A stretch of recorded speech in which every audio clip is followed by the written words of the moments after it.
Hey everyone, welcome back.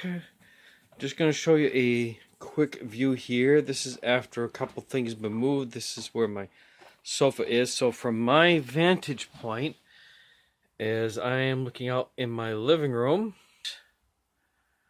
I already like the opening, and I already have a couple ideas how I'm going to do a slight change on where I plan to move a couple things to keep this open.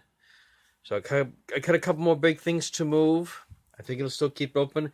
And then I got like a lot of this little stuff that you can see in the background to move around and reorganize. Some things really just need to be put away.